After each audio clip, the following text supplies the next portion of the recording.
Hello सांगमाने मो ना भावना आशा करुछि आपण माने समस्ते भलरे थिबे। सांगमाने एही वीडियो मझिरे मो नंबर देइछि जे वीडियो को शेष पर्यंत देखिबा से मो नंबर पाइबो। तेणु मो सहित कथा हेबा पई चाहुथिले वीडियो को शेष पर्यंत देखंतु। आजिर एई घटनाटी को आमर जने सब्सक्राइबर भाई पठाइछंती।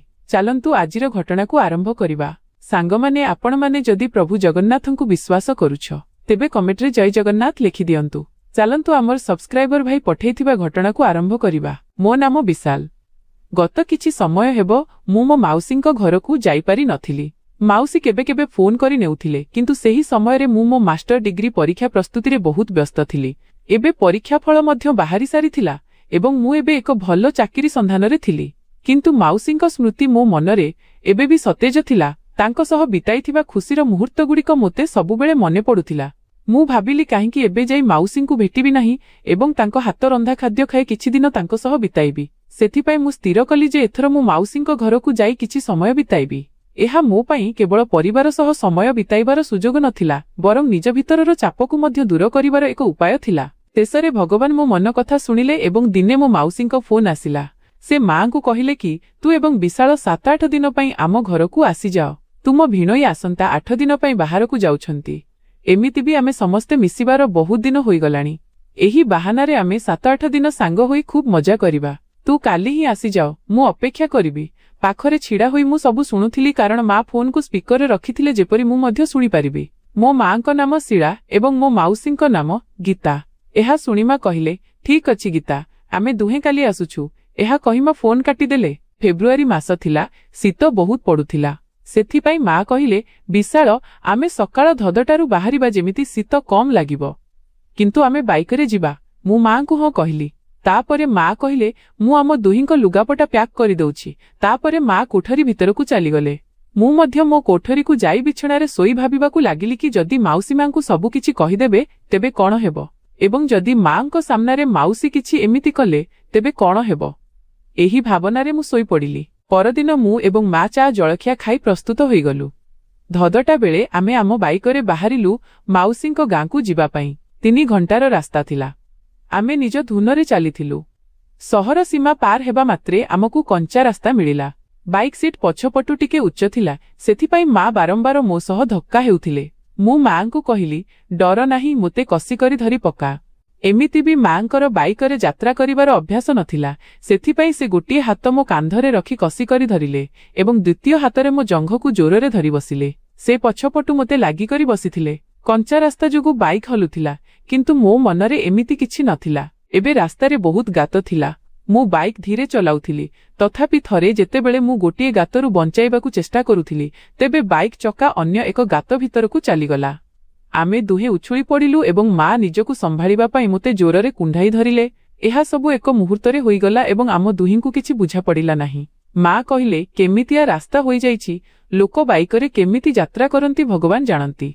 एहा सुनी मु मां को कहिली आरे वर्षा जोगु रास्तार अवस्था खराब होई जाईछि, आउ टिके चाल, आगकू भलो रास्ता मिलिबो। मां कहिले भलो हेला, नहेले मोते लागुथिला कि तो माउसी घर पर्यंत एमिति ही रास्ता थिबो। एबे मु मने मने भाबुथिली कि मां को एसबु अनुभव होइथिबो कि नाही। जदि होइथिबो तेबे से निज हाथ काहेकि हटाइले नाही, बरं से तो आहुरी जोररे धरिथिले। कोन तांकू मध्य एथिरे किछि संतोष मिलुथिला? एमिति अनेक प्रश्न मो मनरे चालुथिला। एबे आमे गां पाखरे पहुंची सारिथिलु। शेषरे आमे माउसींको घरे पहुंची गलु। सेतेबेले दीपहर 9टा बाजिथिला। बाइक शब्द सुनी माउसी अगणा को आसिले। आमको देखि से बहुत खुशी हेले। से तुरंत मां को कुंढाई पकाइले एवं मां मध्य तांकू जोररे कुंढाइले। दुहे जणे अन्य जनकर हालचाल पचारिबाकू लागिले। तापरे मां भितरकू चलीगले एवं परे माउसी मते जोररे कुंढाइले एवं मु मध्य तांकू कुंढाइली। सेतेबेले माउसी कहिले किरे बदमास, एते दिन होईगला तू आसिलुनी एवं हां तू एते सजबाज होई केमिति आसिछु? एबे तो मां को सबु किछि कहिबाकू ही पड़िबो। तापरे दुहिंकर घरे ही व्यवस्था होई जिवो। एहा सुनी मु दूरकू जाई कहिली कोन कहूच माउसी किछि भी? एतिकी कहि माउसी घर भितरकू चली गले एवं मु बाइकरु मो ब्याग नै घर भितरकू आसिली। दुई भौणी रोसेई घरे कथा हेउथिले। मु ब्याग रखी फ्रेश हेबाकू चली गली। फ्रेश होई लुगा बदलाइबा परे को जाई बसिली। एही समय रे मां एवं माउसी डाइनिंग टेबुल उपरे खाइबा प्लेट लगाउथिले। सेतेबेले माउसी मोते डाकी खाइबा पई डाकिले एवं मु तांको सह खाइबाकू बसिली। आमे कथाबार्ता करी मजारे खाउथिलु। एपट सेपट कथा होई आमे संतोषरे खाइबा शेष कलु। ଏତିକି ବେଳେ ମା କହିଲେ, ଗୀତା କଣ କହିବି ତୋତେ, ରାସ୍ତା ଏତେ ଖରାପ ଥିଲା ଯେ ଗାଡ଼ିରେ ଧକ୍କା ଖାଇ ମୋ ଅଣ୍ଟା ବିନ୍ଧା ହେଲାଣି। ପୁରା ଶରୀର କଷ୍ଟ ହେଉଛି। ଏବେ ତୁ ହିଁ କିଛି କର। ଏହା ଉପରେ ମାଉସୀ କହିଲେ, ଚିନ୍ତା କର ନାହିଁ, ମୁଁ ବିଶାଳ ବହୁତ ଭଲ ମସାଜ କରେ। ଯେତେବେଳେ ଥରେ ମୋର ମଧ୍ୟ ପୁରା ଶରୀର ବିନ୍ଧୁଥିଲା ସେତେବେଳେ ସେ ମସାଜ କରିଥିଲା। ମୋତେ ବହୁତ ଭଲ ଲାଗିଥିଲା, ପୁରା ଶରୀର ଏକଦମ ହାଲୁକା ହୋଇଯାଇଥିଲା। ଏତିକି କହି ମାଉସୀ ମୋତେ ଆଖିମାରି କହିଲେ, ଅର୍ଜୁନ, ମାଙ୍କ ଶରୀର ବିନ୍ଧା କରୁଛି, ମସାଜ କରିଦେବୁ, ପରେ ଆରାମ ହୋଇଯିବ। ମୁଁ କହି ସେଠାରୁ ଉଠିକୁ ଯାଇ ବସିଲି। ମୋ ମନରେ ଏକ ପ୍ରଶ୍ନ ବାରମ୍ବାର ଉଠୁଥିଲା କି ମାଉସୀ କାହିଁକି ମିଛ କହିଲେ କି ମୁଁ ଭଲ ମସାଜ କରେ? ଏମିତି କାହିଁକି କହିଥିବେ? କଣ ସେ ମିଛ କହୁଥିଲେ ଯେପରି ମୋ ମାଙ୍କ ସହ ମୋର ନିକଟତା ବଢ଼ିପାରିବ? ମାଉସୀ ଏସବୁରୁ କଣ ପାଇବାକୁ ଚାହୁଁଥିଲେ? ମୋ ମନରେ ବ୍ୟାକୁଳତା ବଢୁଥିଲା। ଦୁଇ ମହିଳା ରୋଷେଇ ଘରେ ସଫାସଫି କରୁଥିଲେ ଏବଂ ମୁଁ ଦୁହିଁଙ୍କ ଉପରେ ନଜର ରଖିଥିଲି। ଦୁହିଁଙ୍କ ଶରୀର ଏକାଭଳି ଲାଗୁଥିଲା। ସେମାନେ ଧୀରେ ସ୍ୱରରେ କିଛି କଥା ହେଉଥିଲେ କିନ୍ତୁ ମୋତେରେ ଶୁଣାଯାଉ ନଥିଲା। ପରନ୍ତୁ ଜାଣିନାହିଁ କାହିଁକି ମୋତେ ଏମିତି ଲାଗୁଥିଲା କି ସେମାନେ ଦୁହେଁ ମୋ ବିଷୟରେ ହିଁ କଥା ହେଉଥିବେ। କିଛି ସମୟ ପରେ ଦୁହେଁଙ୍କୁ ଆସି ବସିଲେ, କାରଣ ଏବେ ଅପରାହ୍ନ ପଟା ବାଜିଥିଲା। ମାଉସୀମାଙ୍କୁ କହିଲେ, ଶିଳା, ତୁ ଲୁଗା ବଦଳାଇ ଦେଇ ଗାଉନ ଆଣିଛୁ କି? ନେହେଲେ ମୋର ନେଇଯା। ଚାଲ ପାଣି ପିଇ ଶୋଇବା କୋଠରୀରେ ଆରାମ କର, ତାପରେ ବିଶାଳ ମସାଜ କରିଦେବ ତୋର। ଏତିକି କହି ଦୁହେଁ ଶୋଇବା କୋଠରୀକୁ ଚାଲିଗଲେ। ମୁରେ ବସି ଭାବୁଥିଲି କି ମୁଁ ଆଜି ପର୍ଯ୍ୟନ୍ତ ମସାଜ କରିନାହିଁ। ଟିକେ ପରେ ମାଉସୀ ରୋଷେଇ ଘରକୁ ଆସିଲେ ଏବଂ ଏକ ବାଟି ନେଇ ଆସିଲେ ଏବଂ କହିଲେ, ଚାଲ ବିଶାଳ। ତାପରେ ମୁଁ ଚୁପଚାପ ତାଙ୍କ ପଛରେ ଶୋଇବା କୋଠରୀକୁ ଚାଲିଗଲି। ବେଡ୍ ଉପରେ ମା ପେଟେଇ କରି ଶୋଇଥିଲେ। ମୁଁ ମାଙ୍କୁ ଏକାଲୟରେ ଚାହିଁ ରହି ଏମିତି ହଜିଗଲି କି ମାଉସୀ କେତେବେଳେ ମୋ ପାଖକୁ ଆସି ଛିଡ଼ା ହେଲେ ମୁଁ ଜାଣିପାରିଲି ନାହିଁ। ସେତେବେଳେ ମାଉସୀ କହିଲେ, ଏତେ କଣ ଦେଖୁଛୁ ବିଶାଳ? କଣ କେବେ କାହାକୁ ଏହିଭଳି ଦେଖିନାହୁଁ? ତାପରେ ସେ କହିଲେ, ଚାଲ ଦେବେ ମାଙ୍କର ମସାଜ କରିଦେ ଯେପରି ତାଙ୍କୁ ଆରାମ ମିଳିପାରିବ। ମୁଁ ବେଡ୍ ଉପରେ ବସିଲି ଏବଂ ମାଉସୀ ତେଲ ବାଟି ମୋ ହାତରେ ଦେଇ କହିଲେ, ଚାଲ ପାଦରୁ ଆରମ୍ଭ କର। ମୁଁ ମାଙ୍କ ପାଦରେ ତେଲ ଲଗାଇବା ଆରମ୍ଭ କଲି ଏବଂ ମାଉସୀ ପାଖରେ ଶୋଇ ଦେଖୁଥିଲେ। ମୁଁ ପାଳି କରି ଦୁଇ ପାଦରେ ତେଲ ଲଗାଇ ମସାଜ କରୁଥିଲି। ମାଉସୀ ହାଲୁକା ହସ ସହ ମୋତେ ଦେଖୁଥିଲେ ଏବଂ ଇସାରାରେ ମୋତେ କିଛି କହୁଥିଲେ କି ଉପର ଆଡ଼କୁ ମଧ୍ୟ ମସାଜ କର। କିନ୍ତୁ ମୋତେ ଲାଜ ଲାଗୁଥିଲା। ସେତିକି ବେଳେ ମା ନିଜ ମୁହଁ ଅନ୍ୟପଟକୁ କରିଦେଲେ। ଏହାପରେ ଟିକେ ଦୂରରେ ଶୋଇଥିବା ମାଉସୀ ମାଙ୍କୁ କହିବାକୁ ଲାଗିଲେ, କେମିତି ଲାଗୁଛି? ମୋ ମା କହିଲେ, ବହୁତ ଭଲ ଲାଗୁଛି ଗୀତା। ଆଜି ପ୍ରଥମ ଥର ଏମିତି କିଛି କରାଉଛି, ସେ ବି ତୋର ଜିଦ୍ ଯୋଗୁଁ। ତୋତେ ବହୁତ କିଛି ଜଣା ଗୀତା। ସେତେବେଳେ ମାଉସୀ ମାଙ୍କ ମୁଣ୍ଡରେ ହାଲୁକା ଚାପୁଡ଼ା ମାରିଲେ। ମା କହିଲେ, କଣ ପିଲାଳିଆ କଥା ହେଉଛୁ? ବିଶାଳ ଦେଖୁଛି, ତାକୁ କଣ ଲାଗିବ? ଏହା ଉପରେ ମାଉସୀ ମାଙ୍କ ଗାଲ ଟାଣି କହିଲେ, ଏଥିରେ କଣ ଅଛି? ଏମିତି ବି ବିଶାଳ ବହୁତ କିଛି ଦେଖିଛି। ଏହା ଶୁଣି ମା ଲାଜେଇ କରି କହିଲେ, ଚାଲ, କିଛି ବି କହୁଛୁ ଗୀତା, ବହୁତ ନାଟକ କରୁଛନ୍ତୁ। ତାପରେ ମା କହିଲେ, ବିଶାଳ, ବହୁତ ଆରାମ ମିଳୁଛି ମୋତେ। ଏବେ କାନ୍ଧ ପର୍ଯ୍ୟନ୍ତ ମସାଜ କରିଦେ, ଯେପରି ପୁରା ଶରୀରକୁ ଶାନ୍ତି ମିଳିବ। ତାପରେ ମୁଁ ମଧ୍ୟ ଭଲ ଭାବରେ ମସାଜ କଲି। ପ୍ରାୟ ଅଧଘଣ୍ଟାର ମସାଜ ପରେ ମା କହିଲେ, ଏବେ ବନ୍ଦ କର ବିଶାଳ। ତାପରେ ମୁଁ ସେହିଭଳି ଛିଡ଼ା ହୋଇ ରହିଲି। ମୋର ଦୁଇ ଗୋଡ଼ ମାଙ୍କ ଅଣ୍ଟା ପାଖରେ ଥିଲା। ସେତିକି ବେଳେ ମା ଓଲଟି ପଡ଼ି ପିଠି ମାଡ଼ି ଶୋଇଗଲେ। ତାପରେ ମାଉସୀ ଉଠିଲେ ଏବଂ ମାଙ୍କ ହାତ ହଟାଇ କହିଲେ, ଆରେ ଏ କଣ କରୁଛୁ ଶିଳା? ଏବେ ଅଧା ଶରୀରର ମସାଜ ବାକି ଅଛି। ମା ଲାଜେଇ କରି କହିଲେ, ଏବେ ଥାଉ ଗୀତା, ମୋତେ ଲାଜ ଲାଗୁଛି ବିଶାଳଠାରୁ ଏମିତି କରାଉଥିବା ବେଳେ। ତାପରେ ମସାଜ ପରେ ମାଙ୍କୁ ଅଣ୍ଟା ବିନ୍ଧାରୁ ଆରାମ ମିଳିଲା। ତାପରେ ଆମେ ସମସ୍ତେ ବାହାରକୁ ଆସିଲୁ। ତାପରେ ମାଉସୀ ମୋତେ ପଚାରିଲେ, ତେବେ ବିଶାଳ, ଗୋଟିଏ କଥା କହିଲୁ, ମାଙ୍କର ମସାଜ କରି ତୋତେ କେମିତି ଲାଗିଲା? ମୁଁ କହିଲି, ମାଉସୀ, ପ୍ରଥମେ ତ ମୁଁ ବହୁତ ଡରି ଯାଇଥିଲି, କିନ୍ତୁ ତୁମେ ସବୁ ସମ୍ଭାଳି ନେଲ, ନହେଲେ ମୋର କଣ ହୋଇଥାନ୍ତା? ମାଉସୀ କହିଲେ, କିନ୍ତୁ ତ ମା ମଧ୍ୟ ପ୍ରସ୍ତୁତ ହୋଇଗଲେ ଏବଂ ତାଙ୍କୁ ଭଲ ଲାଗିଲା। ମୁଁ କହିଲି, ହଁ ମାଉସୀ, ଏସବୁ ତୁମ ଯୋଗୁଁ ହେଲା। ତାପରେ ମାଉସୀ କହିଲେ, ଏବେ ତ ଏହା କରିବାରେ ମଜା ଆସିବ ନା ବିଶାଳ? ମୁଁ କହିଲି, ନାହିଁ ମାଉସୀ, ମୋତେ ଏସବୁ ମାଙ୍କ ସହ କରିବା ଭଲ ଲାଗିବ ନାହିଁ। ମାଉସୀ କହିଲେ, ଏବେ ତୁ ଚିନ୍ତା କର ନାହିଁ, ଯାହା ବି କରିବାକୁ ହେବ ତ ମା ହିଁ କରିବ। ମୋର ଧ୍ୟାନ ଅଜାଣତରେ ସାମ୍ନା ଆଲମାରୀ କାଚ ଉପରକୁ ଗଲା। ତେବେ ଦୁଆର ମୁହଁରେ ମା ଛିଡ଼ା ହୋଇଥିଲେ, କିନ୍ତୁ ମାଉସୀ ତାଙ୍କୁ ଦେଖିନଥିଲେ। ମୁଁ ଜାଣିଶୁଣି ଅଜଣା ହେବାର ଅଭିନୟ କଲି ଏବଂ ପରେ କାଚରେ ଦେଖିଲି ତ ମା ଆମକୁ ଦେଖୁଥିଲେ। ଏକ ମୁହୂର୍ତ୍ତ ପରେ ଯେତେବେଳେ ମୁଁ ପୁଣି ଦେଖିଲି ତ ମା ସେଠାରେ ନଥିଲେ। ସେତିକି ବେଳେ ମାଉସୀ ପଚାରିଲେ, କଣ ହେଲା ବିଶାଳ? ମୁଁ ମାଉସୀଙ୍କୁ କହିଲି କି ମା ଏଠାକୁ ଆସିଥିଲେ। ଏହା ଶୁଣି ମାଉସୀ ଖୁସି ହୋଇ କହିଲେ, କଣ କହୁଛୁ ବିଶାଳ? ତାହେଲେ ଏହାର ଅର୍ଥ ତୀର ଠିକ୍ ନିଶାଣରେ ବାଜିଛି। ଏବେ ଶିଳା ନିଜେ ଆସିବ। ଏତିକି କହି ଆମେ ଦୁହେଁରୁ ଉଠିଲୁ ଏବଂ ଯାଇ ଫ୍ରେଶ ହୋଇଗଲୁ। ଏବେ ସନ୍ଧ୍ୟା ଠିକ୍ 6ଟା ବାଜିଥିଲା। ତାପରେ ଆମେ ଦୁହେଁ ଲୁଗା ପିନ୍ଧି ପ୍ରସ୍ତୁତ ହୋଇଗଲୁ। କିନ୍ତୁ ମୁଁ ମାଉସୀଙ୍କୁ କହିଲି, ମୁଁ ଟିକେ ବାହାରୁ ବୁଲି ଆସୁଛି। ମାଉସୀ କହିଲେ, ରୁହ, ମୁଁ ଚା ବନାଇ ଦେଉଛି। ତାପରେ ଆମେକୁ ଆସିଲୁ ତ ମା ମଧ୍ୟ ଫ୍ରେଶ ହୋଇ ଆସି ସାରିଥିଲେ। ମାଉସୀ କହିଲେ, ଶିଳା ବସ୍, ମୁଁ ଚା ବନାଇ ଦେଉଛି, ଭଲ ଲାଗିବ। ଏମିତି ବି ପାଗ ଥଣ୍ଡା ଅଛି। ମା କହିଲେ, ହଁ ବନା ଗୀତା, ଅନ୍ତତଃ ଶରୀର ଗରମ ହୋଇଯିବ। ଏମିତି ବି ତତେ ଏବେ ଶୀତ ଲାଗୁନାହିଁ ନା?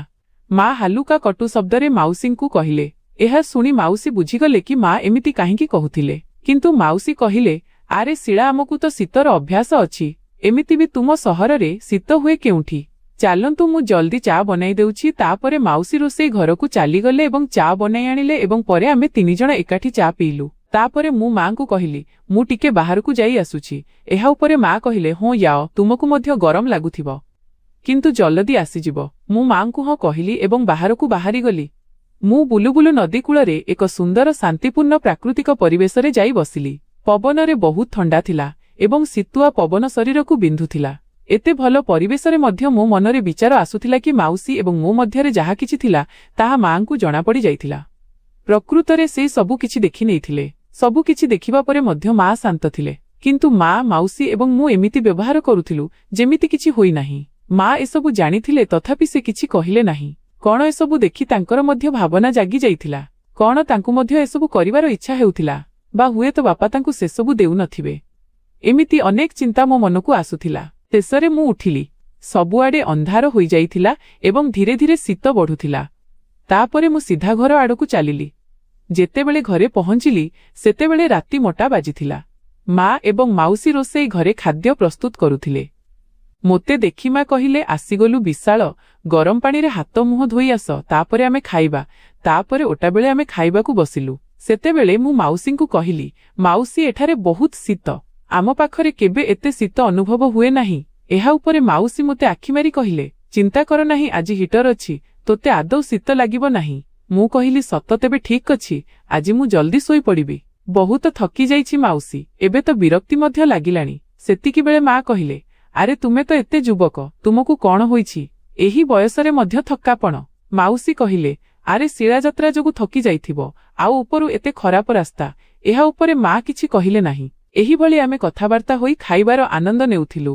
ତାପରେ ସେମାନେ ଦୁହେଁ ରୋଷେଇ ଘର ସଫାରେ ଲାଗିଗଲେ ଏବଂ ମୁଁ ଉଠି ଅଗଣାରେ କିଛି ସମୟ ବୁଲିଲି ଏବଂ ପରେ ଶୋଇବା କୋଠରୀକୁ ଶୋଇବାକୁ ଚାଲିଗଲି। ମାଉସୀ ପୂର୍ବରୁ ହିଁ ସବୁ ପ୍ରସ୍ତୁତ କରି ରଖିଥିଲେ। ଏକ ବଡ଼ କମ୍ବଳ ବିଛଣାରେ ବିଛା ହୋଇଥିଲା, ଯାହା 2 ଜଣଙ୍କ ପାଇଁ ଯଥେଷ୍ଟ ଥିଲା। ମୁଁ ପୋଷାକ ଓହ୍ଲାଇ ବିଛଣାରେ ଶୋଇଗଲି ଏବଂ କାନ୍ଥ ଆଡ଼କୁ ମୁହଁ କରି କମ୍ବଳ ଘୋଡ଼ି ହୋଇଗଲି। ମୁଁ ଜାଣିଥିଲି ଯେ ସେମାନେ ଦୁହେଁ ଯେତେବେଳେ ଆସିବେ ତେବେ ମାଉସୀ ମୋ ପାଖରେ ହିଁ ଶୋଇବେ, କାରଣ ସେ ଗତ କିଛି ଦିନର ଅଭାବ ପୂରଣ କରିବାକୁ ଥିଲେ। ଏମିତି ହିଁ ଭାବୁ ଭାବୁ ମୁଁ ଶାନ୍ତିରେ ଶୋଇ ରହିଲି, କିନ୍ତୁ ନିଦ ଆସୁନଥିଲା।